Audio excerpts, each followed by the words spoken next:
Bonjour et bienvenue à tous dans le SAV DCSE. Aujourd'hui, nous avons la joie, le privilège de recevoir Laura avec nous. Laura, comment vas-tu? Très bien, merci Alexis pour l'invitation. Je t'en prie. Est-ce que peut-être tu veux nous expliquer un petit peu qui tu es, qu'est-ce que tu fais et pourquoi est-ce qu'on t'invite aujourd'hui dans un podcast qui va parler DCSE? Oui, bien sûr, avec plaisir. Donc, dans ma première vie, j'étais DRH, donc directrice des ressources humaines Europe. Et aujourd'hui, après une reconversion professionnelle, je suis formatrice certifiée et préparatrice mentale. Donc, j'interviens auprès des CSE d'un point de vue prévention de l'épuisement professionnel, prévention harcèlement et aussi, bien sûr, car le CSE, ce sont avant tout des humains, donc je peux aussi intervenir pour les accompagner en gestion des émotions, gestion des conflits et communication avec les membres des ressources humaines et de la direction. Donc, tu as tout un panel qui est très orienté risques psychosociaux, si je résume bien ton offre. Oui, c'est ça, tout à fait. Et comment est-ce que on passe de DRH, alors si je suis dans les clichés, c'est un peu vu comme le méchant de l'entreprise par certains, à je vais accompagner les élus du CSE sur ces thématiques qui sont extrêmement importantes et extrêmement d'actualité. Oui, tout à fait. Alors effectivement, on va dire que j'étais un petit peu de l'autre côté de la barrière auparavant. Moi, j'ai toujours eu comme mission d'accompagner les salariés. Ce que j'appréciais, c'était une négociation avec les membres du CSE, mais en étant dans la co-construction, chose qui pouvait me manquer par le passé. Donc c'est pour ça que j'ai décidé, après un burn-out, de vraiment m'orienter vers cette relation beaucoup plus cordiale, beaucoup plus fluide entre les ex-collègues des ressources humaines, de la direction et les membres du CSE. Ok. Ton burn-out, c'était lié à cette activité de DRH ou autre chose?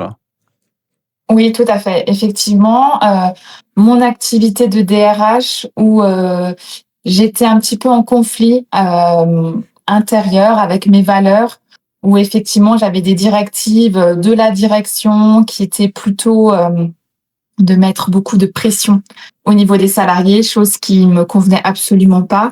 Et d'un autre côté, j'avais aussi toute la souffrance des salariés. Donc j'étais un petit peu entre les deux, prise un petit peu en étau, hein, comme beaucoup de DRH peuvent l'être. Donc j'ai eu un épuisement professionnel. J'ai pas été vraiment dans cette prévention. J'ai pas écouté mes signaux d'alerte.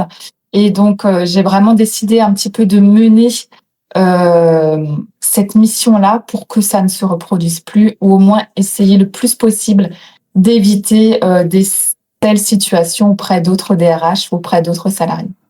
Excellent. Il y a 2 semaines, on avait Sophie, qui était aussi ancienne DRH, qui racontait que c'était vraiment pas aussi simple le rôle du DRH par rapport à ce qu'on imagine dans l'imaginaire collectif, et que ce sentiment d'être parfois entre le marteau et l'enclume et de se prendre des coups des 2 côtés, c'est très dur et il y a un vrai sentiment de solitude.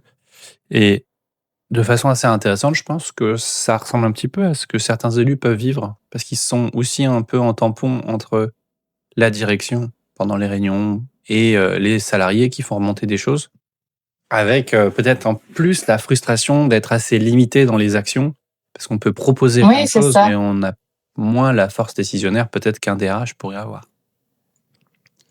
Oui, exactement, tout à fait. Et puis, les membres du CSE sont pas toujours préparés à gérer cette pression-là et gérer aussi leur quotidien de salariés, leur mission d'élu. Donc, c'est pour ça aussi que je suis là pour les accompagner à mieux gérer cette pression.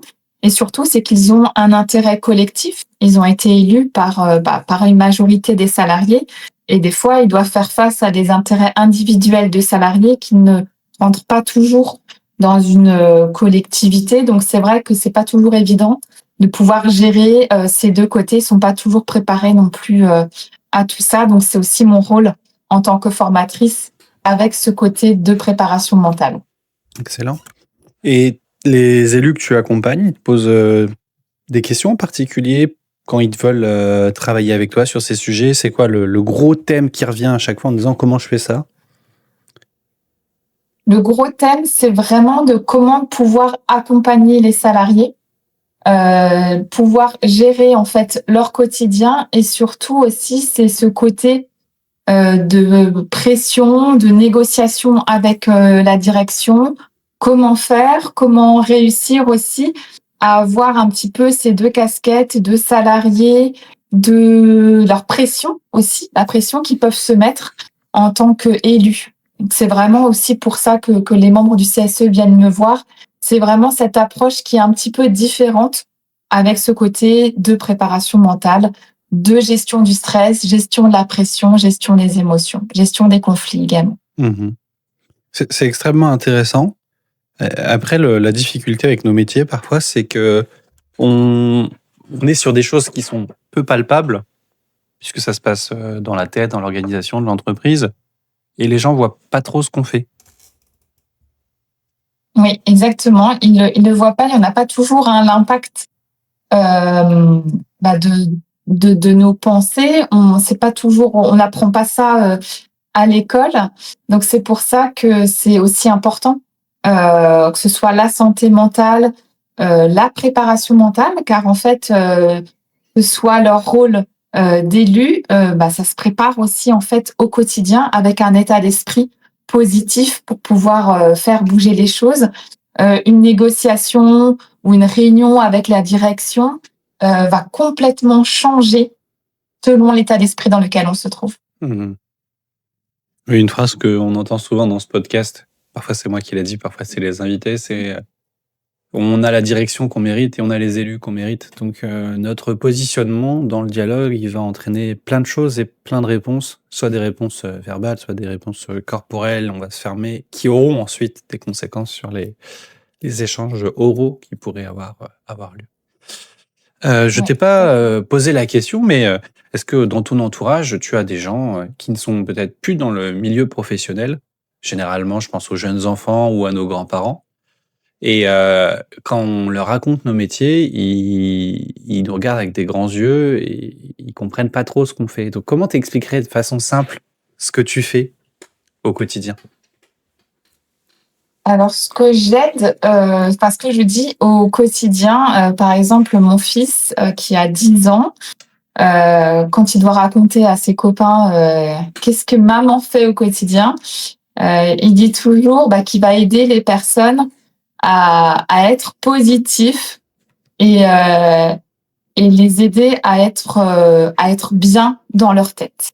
C'est ce qu'il va dire principalement. Voilà. C'est excellent. J'aime bien cette idée, aider les gens à être bien dans leur tête. Ça me fait penser, je sais pas si c'est quelque chose que tu utilises en formation, mais j'utilise souvent, moi, quand on aborde à la thématique des RPS, la définition de l'OMS sur la santé, qui dit que être en bonne santé, c'est pas globalement ne pas être malade, mais c'est être dans un état de bien-être mental et physique.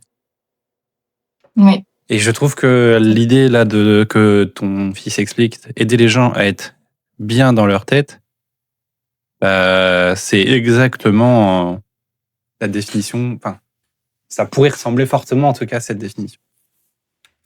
Oui, tout à fait, parce qu'effectivement, il faut être le corps et l'esprit sont liés. Donc, c'est important effectivement de faire du sport, d'être bien dans son corps physique, mais aussi d'être bien dans son état d'esprit, dans son corps vraiment au niveau psychique également. Les deux sont liés pour être parfaitement en bonne santé. Excellent.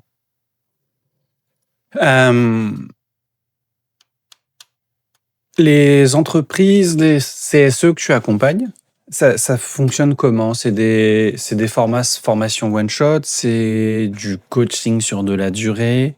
Si jamais on veut enclencher des choses transformationnelles comme ça, si tu proposer un truc, ça se passerait sur quelle échelle de temps?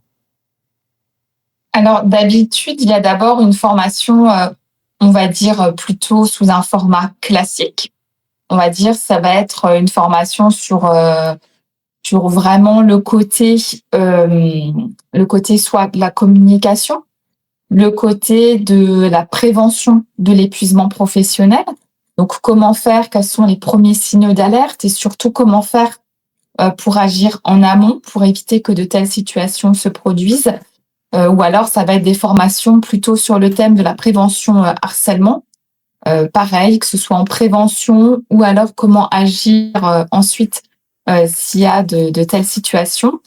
Et également ensuite, par la suite, il peut y avoir des coachings plutôt individuels avec certains membres du CSE qui peuvent être plutôt en ligne, notamment pour la négociation, qui peuvent être beaucoup plus sous pression et qui ressentent justement ce besoin de retrouver de la clarté mentale pour pouvoir exercer pleinement leur mandat d'élu de CSE.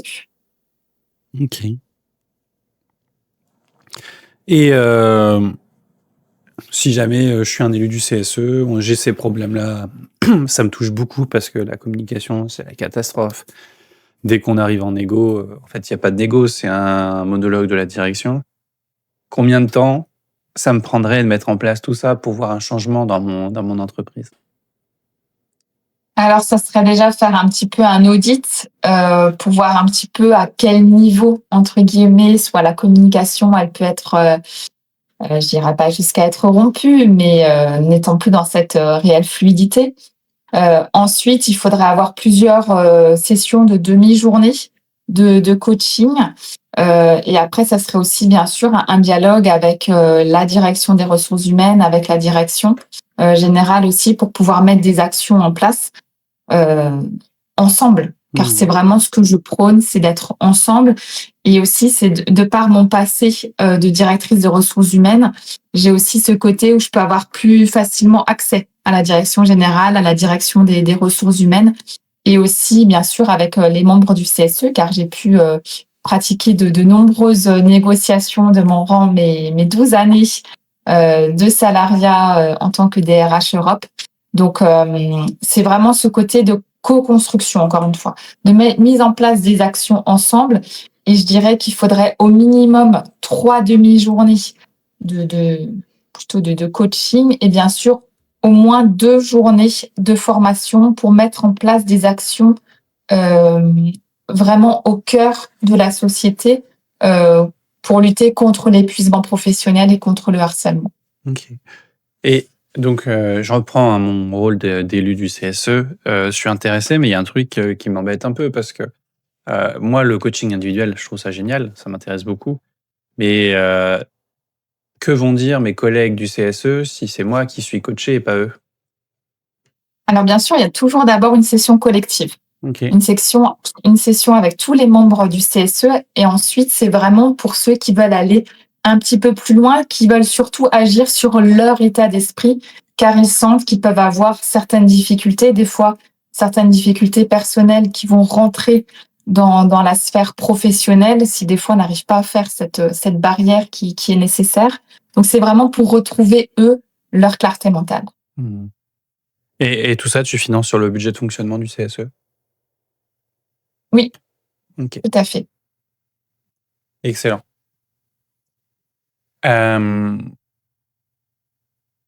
On a parlé tout à l'heure de ton burn-out et les élus sont aussi soumis à ce qu'on appelle le burn-out militant. Avec alors c'est un peu différent parce que la position n'est pas la même, mais les conséquences sur la santé peuvent être assez proches. Qu'est-ce que tu pourrais conseiller aux élus pour justement faire face à ces risques de burn-out, d'épuisement professionnel? Moi, je le dis pas à la française, mais je l'ai noté tout à l'heure, comment tu l'as dit bien. Alors, effectivement, le premier conseil que je leur dis toujours, c'est écoutez-vous. Écoutez votre corps, écoutez les premiers signaux. Généralement, ça va commencer par une fatigue un peu plus importante, un peu plus intense. Ça va commencer aussi parfois par certaines insomnies. Quand on commence à cogiter la nuit sur des choses professionnelles, sur des sujets professionnels, C'est vraiment, on va dire, les premiers signaux et surtout, écoutez-vous quand vous êtes plus, on va dire, maître de vos actions, maître de vos pensées, quand vous êtes là, mais sans être là. Quand vous êtes là physiquement, par exemple, dans une réunion, mais vous n'êtes pas là psychologiquement, c'est vraiment aussi des premiers signaux à ne pas prendre à la légère et surtout à essayer vraiment de ralentir le rythme et aussi de réussir à mettre cette barrière pour que le professionnel n'entre pas dans la sphère privée. Ça aussi, c'est effectivement un des signaux qui peut apparaître. Donc s'écouter, voilà, le droit à la déconnexion, on va dire, sur l'aspect professionnel. Et je me rends compte que bah, ça y est, je suis dedans là, je suis épuisé. Des fois, je suis là en réunion, mais en fait, je suis plus là. Et le soir, je reçois des mails, je me sens obligé de répondre parce que bah, c'est des salariés qui vont pas bien, c'est des problèmes à traiter, et au final, je décroche jamais. Voilà, qu'est-ce que je peux faire ensuite? Ensuite, c'est vraiment la première chose, c'est réussir à poser ses limites. Déjà, c'est savoir qu'est-ce que l'on veut. Où est-ce que l'on souhaite aller? Déjà, est-ce que cette situation nous pose un inconfort? Ça, c'est la première des choses à savoir. Et ensuite, c'est réussir à poser ses limites. Savoir comment est-ce qu'on a envie de fonctionner. Et surtout, c'est retrouver en fait ce côté aussi un petit peu récompense dont le cerveau a besoin. D'inverser en fait cette roue de la négativité et ensuite d'avoir une passerelle pour retrouver ce que j'appelle cette roue de la positivité. Donc ça va passer aussi par des actions, notamment dans l'organisation du temps de travail, effectivement par rapport à la déconnexion. C'est retrouver un autre fonctionnement au travail. Il y a un petit peu d'autres règles, entre guillemets, que l'on pourrait se mettre en place. Car des fois, on va dire oui à tout le monde, oui à nos collègues, oui aux salariés que l'on souhaite aider, et on se dit non à soi-même. Donc, c'est se remettre en avant et retrouver sa place. Alors, j'ai plein de questions sur ce que tu viens de dire. Quand tu parles de récompenser et de la roue de la positivité, concrètement, ça serait quel genre d'action? Alors, quel genre d'action ça va déjà être faire un petit peu un bilan, entre guillemets, et c'est se retrouver, te replacer, se dire, OK, qu'est-ce que moi j'ai besoin? Et surtout, c'est aussi faire un petit peu ce que j'appelle un stop. C'est un petit peu un arrêt sur image et donner la direction au cerveau de choses positives. Car il y a forcément des choses positives dans notre quotidien et c'est remettre ce focus-là à notre cerveau pour que le cerveau se dise, OK, effectivement, il y a aussi du positif. Qu'est-ce que moi je vais en faire? Où est-ce que j'ai envie d'aller? Et on fait d'abord un stop, un arrêt sur image, et ensuite on va se mettre en mouvement pour aller vers des actions, vers la direction dont on a envie d'aller. Ça, c'est vraiment la première chose à faire, c'est de s'arrêter, d'arrêter d'être un petit peu dans ce tourbillon de la vie et de faire un peu un stop et de se dire, OK, où est-ce que j'ai envie d'aller? Où est-ce que je suis aujourd'hui? C'est quoi ma situation actuelle? C'est quoi ma situation souhaitée? Et quels sont les obstacles qui m'empêchent d'arriver à cette situation souhaitée à aujourd'hui? Et ensuite, on va se dire, OK, on va lister des actions et on va ensuite pouvoir les sélectionner pour dire, OK, cette action-là, elle est plus facile à mettre en œuvre. Donc, je vais d'abord actionner ce levier-là. Souvent, je l'ai noté quelque part, valoriser ses victoires en CSE, parce que j'ai remarqué que les élus font plein de choses, mais c'est comme une liste infinie de choses à faire, et dès que la chose est faite, elle est remplacée par la liste suivante, puis par la liste suivante, et ils ont l'impression de n'avoir rien fait et d'avoir rien réussi. Et je donne souvent cet axe de travail: célébrez vos victoires. Vous avez fait des choses, parlez-en. On a réussi à faire ça. Et déjà, en parler entre eux, c'est une chose, mais après, en parler aux salariés aussi pour qu'ils se rendent compte que le CSE fait des belles choses. Est-ce que ça rentre aussi dans cette roue de la positivité que tu étais en train de décrire, ce genre de comportement? Oui, exactement. exactement, car très souvent, on passe, comme tu le dis à juste titre, on passe à l'action suivante et le cerveau n'a pas le temps de conscientiser, n'a pas le temps d'ancrer justement cette action positive que l'on a pu faire, cette aide qu'on a pu apporter aux salariés, peut-être la négociation d'avantages, ce genre de choses.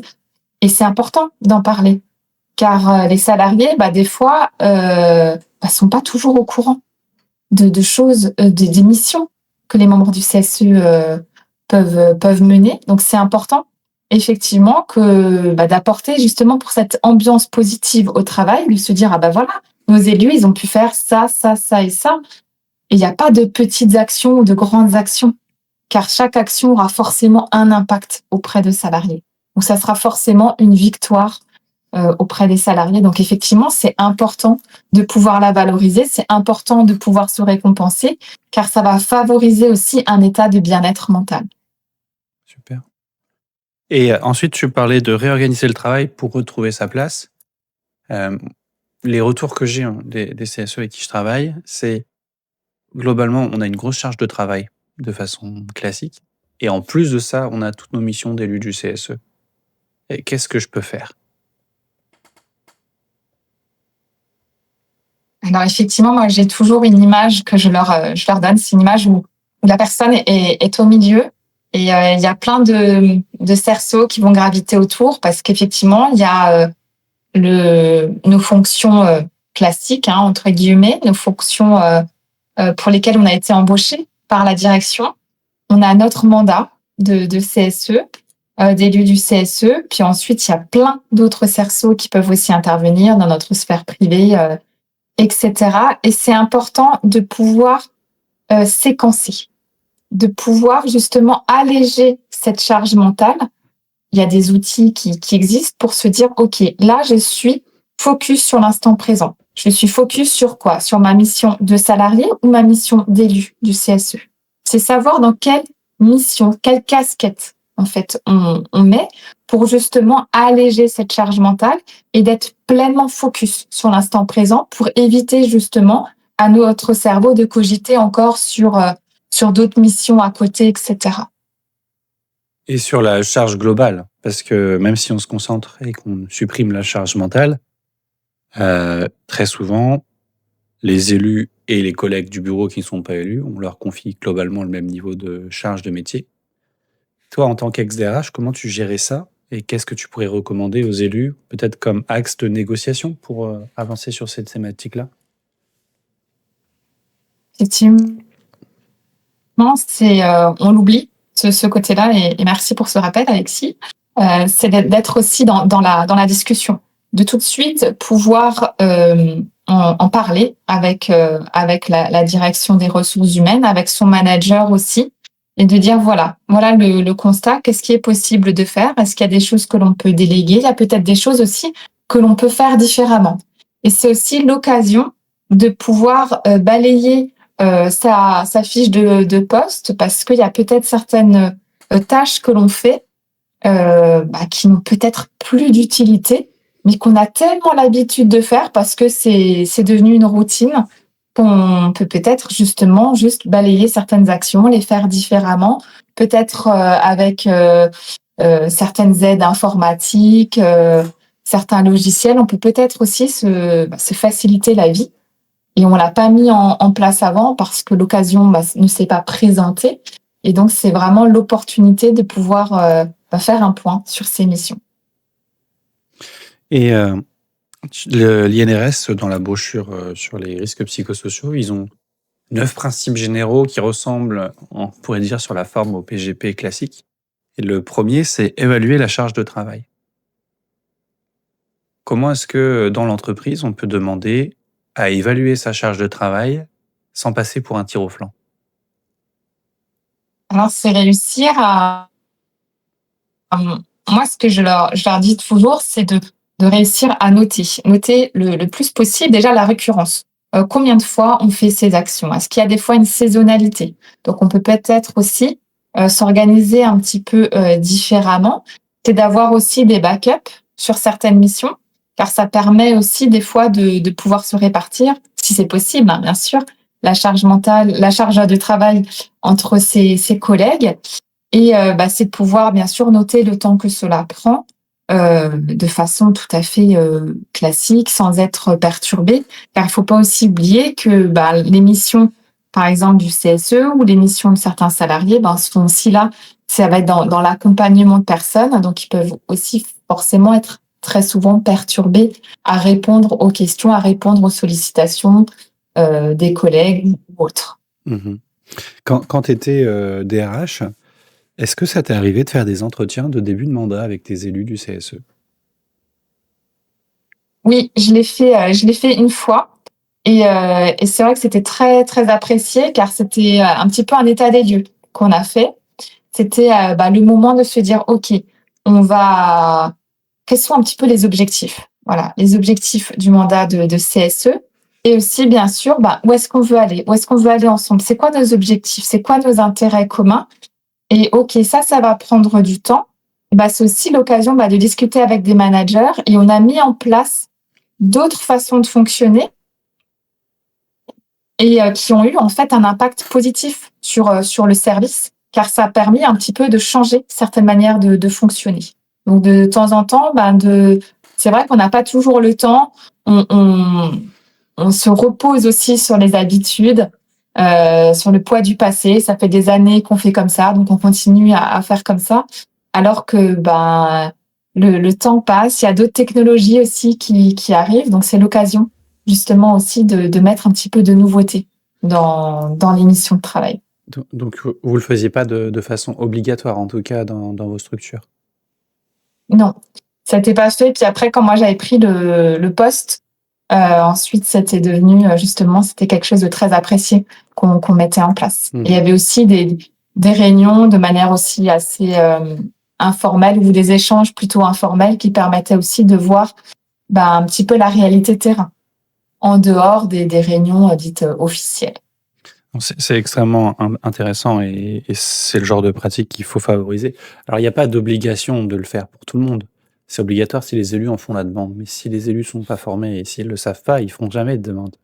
Et je pense que c'est important aussi que du côté direction, on comprenne que ce genre de choses, c'est pas fait pour embêter la direction. C'est fait pour mettre de l'huile dans le moteur et que le jour où il y a un problème, on puisse dire: «Bah, c'est bon, on sait gérer ce problème parce qu'en fait, on en a déjà parlé, il faut faire comme ça, comme ça». Et si on arrive à faire ça, c'est génial parce que, derrière, on aura qualitativement beaucoup plus de possibilités de travailler en bonne intelligence tous ensemble, quoi. Exactement, car en fait, au final, c'est quoi l'intérêt commun? C'est on a un intérêt de bien-être des salariés et aussi forcément, si les salariés se sentent bien dans la société, il y aura une productivité, une rentabilité qui sera élevée. Donc, travaillons tous ensemble et cassons un petit peu les barrières entre la direction, que ce soit direction générale, direction des ressources humaines, salariés, membres du CSE, et soyons plutôt dans une co-construction, dans de nouvelles règles, d'un nouvel état d'esprit, de nouvelles images aussi de la société, une image beaucoup plus moderne et apprenons aussi des situations du passé où on a pu avoir des situations d'épuisement professionnel, des situations de burn-out, des situations de harcèlement et c'est l'affaire de tous. Donc travaillons tous ensemble en bonne intelligence, effectivement. Mmh.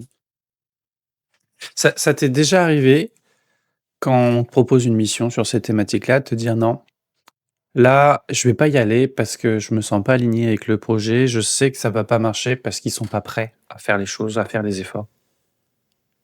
Oui, ça m'est déjà arrivé, ça m'est arrivé une fois parce que généralement, je vais quand même essayer et là, j'ai vraiment écouté mon intuition, écouté mon ressenti où j'étais pas du tout en phase, j'étais pas du tout alignée avec le discours, notamment de la direction et je me suis dit: on va créer de la frustration parce qu'on va, se dire: «OK, super, on va pouvoir travailler sur certaines opportunités, sur certaines actions à mettre en place», mais je savais très bien que la direction serait tout à fait hermétique à toutes les solutions que l'on pourrait proposer, donc je suis, pas du tout allée dans le projet.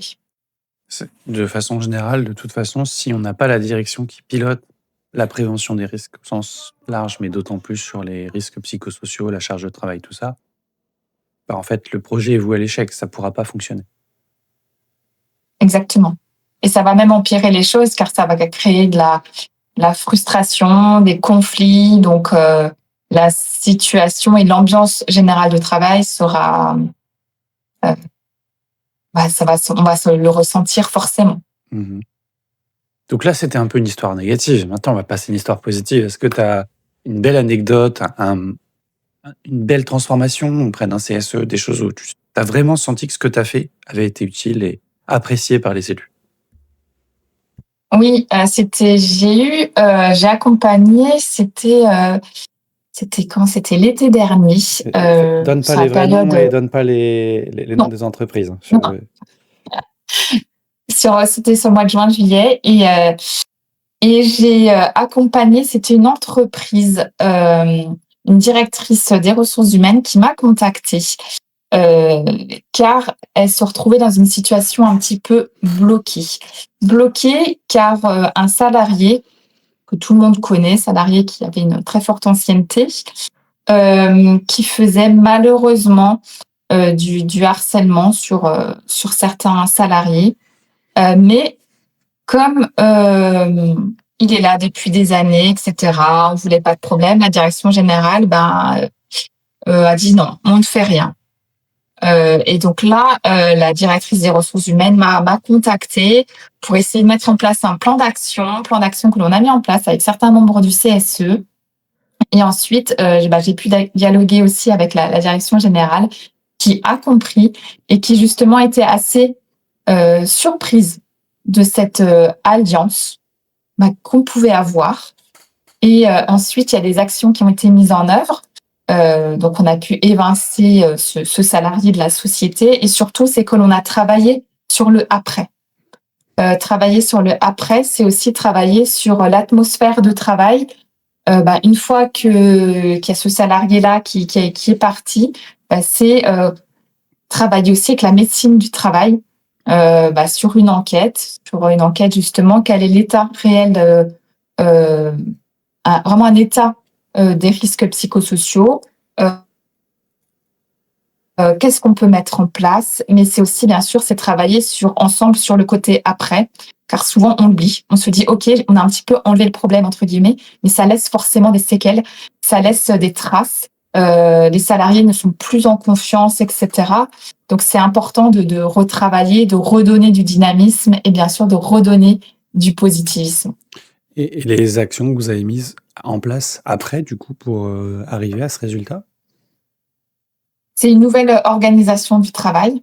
C'est beaucoup plus de dialogue aussi. On a mis en place des rituels de dialogue, c'est à peu près 10-15 minutes, où les salariés peuvent échanger en toute liberté avec leur manager, aussi bien sur le travail, sur les missions, mais aussi sur leur état d'esprit. On a aussi mis en place une boîte à idées où chacun a pu aussi s'exprimer. On a vraiment libéré le dialogue, libéré les émotions, et aussi c'est qu'on a remis en place un plan vraiment de prévention harcèlement qui n'était pas du tout respecté, hein. Qu'on se dise les choses, hein. Mais peut-être que la direction n'avait pas pris en compte avant sa responsabilité, les enjeux? Parce que c'est quand même bizarre qu'une direction se dise je préfère risquer un prud'homme que de gérer cette situation. C'est une personne qui n'est pas comment dire,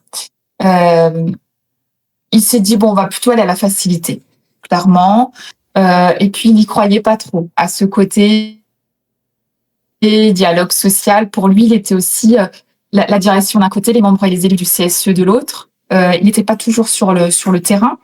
Il n'était pas de nationalité française. Donc pour lui, dans son pays d'origine, on ne faisait pas comme ça.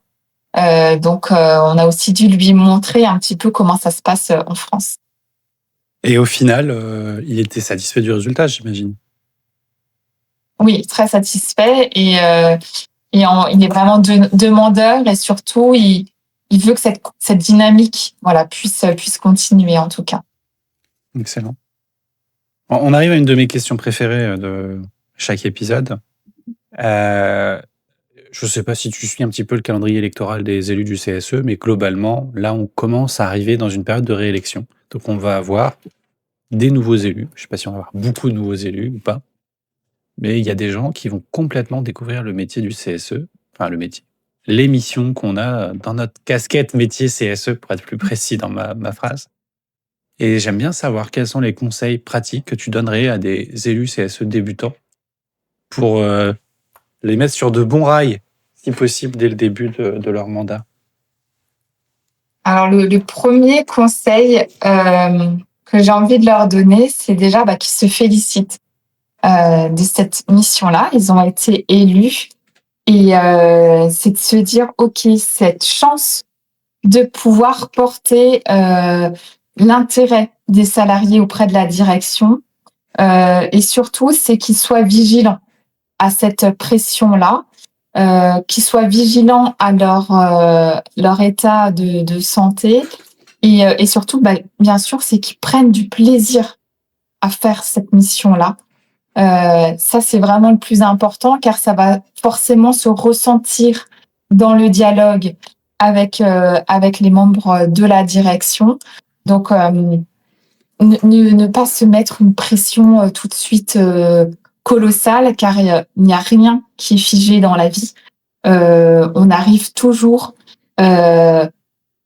au chemin de la réussite, même si de temps en temps, voilà, il faut qu'on fasse des demi-tours, mais tant qu'on est aligné avec soi, avec ses valeurs, on peut faire demi-tour, on peut y arriver. Je dis toujours, il y a pas d'échec, on est toujours sur des leçons de vie et surtout, c'est vraiment ça. Je le ressens, des fois, il y a des salariés qui se mettent une telle pression, mais et déjà quand on a cette intention de vouloir faire avancer les choses, c'est déjà le plus important. Et faites-vous plaisir aussi, c'est le plus important. Donc, se féliciter, être vigilant sur sa santé, se faire plaisir. En fait, tu enlèves tout le stress des élus, presque comme si leur activité était un hobby qu'ils faisaient, tout en étant une mission professionnelle avec tous les enjeux que ça va derrière également enclencher. Oui, exactement, car quand on a cet état d'esprit-là, on est vraiment dans une clarté mentale. C'est quoi l'objectif? L'objectif, c'est l'intérêt, c'est la sauvegarde des intérêts des salariés. C'est qu'ils puissent avoir de meilleures conditions de travail. C'est aussi de pouvoir les accompagner en cas de difficulté. Mais pour ça, il faut que eux se sentent bien, que eux soient en pleine capacité de leurs moyens pour qu'ils puissent les aider. Car sinon, comment aider des personnes si nous-mêmes, on n'est pas en pleine capacité de nos moyens? Ça risque d'être très, très compliqué. Tu as raison. Un exemple que je prends parfois, c'est l'avion. Tu sais, quand tu as des consignes quand tu prends l'avion et ils te disent en cas de problème, il y a les masques qui tombent, mettez d'abord votre masque et ensuite aider les autres à mettre les leurs. C'est un peu la même chose dans le CSE. Il faut d'abord réussir soit se protéger, se préserver, pour ensuite pouvoir aider les autres, parce que si on se blesse, on pourra aider malheureusement personne. Exactement. Merci en tout cas pour ces idées. On en a parlé un petit peu tout à l'heure et je voudrais revenir sur ça. Parfois, il y a cette guéguerre entre la direction et les CSE. Et mon objectif, et j'imagine que c'est aussi le tien par rapport à ce que tu m'as dit, c'est de mettre en place ces dialogues sociaux, ces échanges. Tu as beaucoup parlé de co-construction, mais comment est-ce qu'on peut faire pour être crédible dans cette co-construction sans passer pour un vendu, sans passer pour quelqu'un qui accepte tout? Enfin, tu vois, c'est des mots parfois très durs qu'on entend dans les entreprises, surtout quand parfois tu as des syndicats différents et parfois virulents les uns envers les autres. Oui, tout à fait. C'est aussi, j'ai envie de dire, c'est un petit peu l'effet d'annonce. Tout va aussi dans la communication que l'on va avoir avec les salariés. C'est d'imager aussi un maximum, car c'est important de montrer aussi qu'il y a eu un dialogue qui a eu lieu. C'est-à-dire qu'ils ont aussi proposé leurs idées. Qui se disent pas, bah oui, en fait, ils sont allés forcément que dans le sens de la direction. C'est de montrer aussi, en fait, un petit peu toutes les étapes qu'il y a pu y avoir dans la négociation, par exemple. Ça aussi, c'est très important pour que les salariés puissent se rendre compte, OK, on est parti de là, on a obtenu ça, ça, ça et ça, exactement. Et est-ce que tu as des phrases, des structures de phrases qu'on peut utiliser pour rationaliser un petit peu parfois ces sentiments qui peuvent être basés uniquement sur du ressenti, donc, et pas sur des éléments factuels?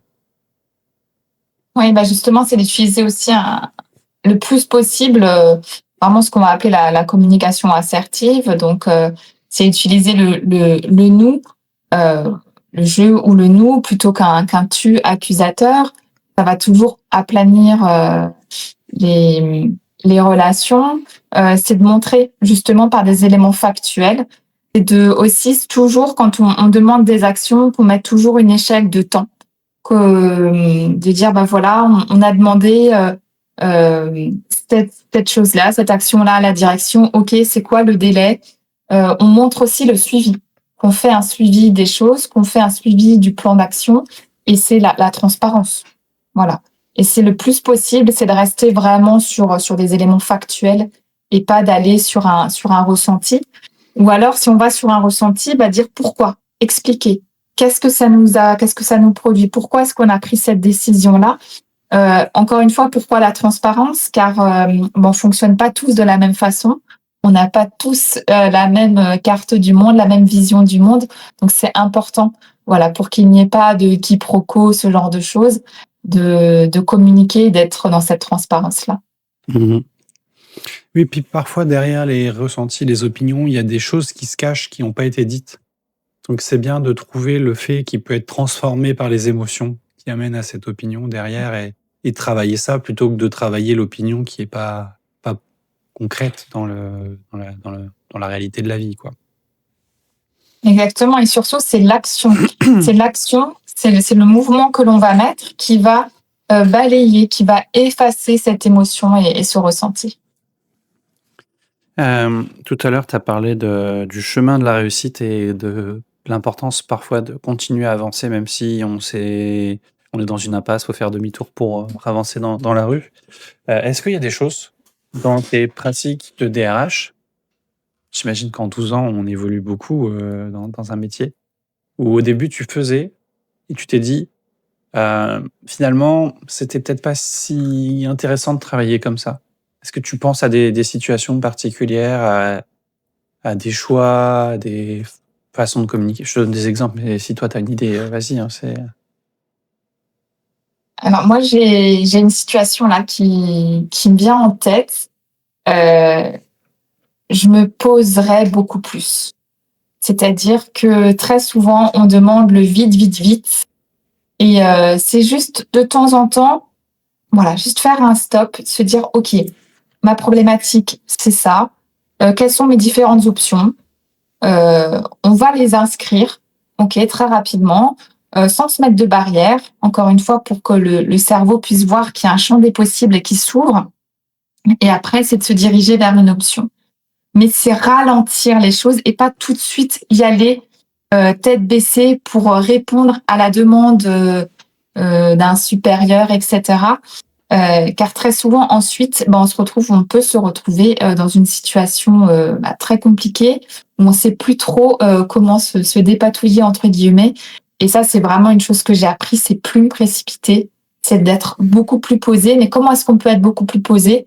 Aussi, c'est d'avoir cet état d'esprit-là, d'avoir cette clarté mentale et d'avoir ces réflexes-là aussi, de réfléchir plutôt par option que d'y aller et de tout de suite se diriger vers la première direction qui nous vient à l'esprit. Ça me fait penser à une analogie un peu sportive quand tu fais un match d'un sport collectif et que ton équipe est en train de perdre et que tu es mené au score, tu es un petit peu perturbé et du coup tu vas agir dans la précipitation et potentiellement tu risques de faire encore plus d'erreurs et d'être encore plus mené au score. Et l'intérêt de tout ce qu'on met en place, c'est de le faire en prévention, entre guillemets, avant d'être mené au score. Parce que c'est là où, en prenant le temps, comme tu dis, de se poser, de lever la tête, de regarder les différentes options qu'on a, qui est-ce qui peut nous aider, qu'est-ce qu'on peut avoir comme relais dans l'équipe, mais dans l'entreprise, ça marche de la même façon. Bah là, on peut faire des passes aux bonnes personnes sur les bons sujets et ensuite avancer et construire quelque chose de solide. Et je pense que c'est une très très bonne idée de parfois ralentir pour mieux faire ensuite, plutôt que de devoir défaire peut-être des décisions qui auraient été précipitées. Oui, exactement. Et ça prend plus de temps. Et des fois, ça prend plus de temps, justement, à remettre d'autres actions en place pour retrouver du niveau, oui. Mais même si on a fait des erreurs, c'est pas grave, on peut toujours revenir, changer et on fait tous des erreurs presque tous les jours, donc il n'y a rien de dramatique à ça. Exactement, on est tous des humains. On arrive sur la fin de notre podcast pour aujourd'hui. J'aurais aimé discuter un petit peu avec toi de où est-ce qu'on peut trouver des ressources intéressantes sur ces sujets. On a parlé un petit peu de burn-out, on a parlé un petit peu de charge de travail, de communication. Qu'est-ce que tu peux conseiller aux auditeurs qui écoutent ou regardent ce podcast pour pouvoir se documenter un peu plus sur ces sujets-là? Ouais, effectivement, il y a déjà des sujets du gouvernement. Il y avait des grandes campagnes sur la santé mentale qui ont été réalisées. Il y a beaucoup aussi de documentaires sur notre santé, savoir se prendre le temps, savoir ralentir le rythme. Et sinon aussi, c'est pourquoi pas me contacter également avec plaisir pour pouvoir échanger et mettre en place des formations, des accompagnements. Ça serait un véritable plaisir aussi d'apporter ma contribution à ce dialogue et surtout à se vivre ensemble et enlever les barrières un petit peu entre la direction et les élus du CSE. Et donc, si on veut te contacter, on fait comment? On peut me contacter via mon site internet, via également LinkedIn, via les réseaux sociaux également. Ton site internet, c'est quoi? laurahurstelconsulting.com. J'imagine qu'on le retrouve en lien sur ton profil LinkedIn aussi. Exactement.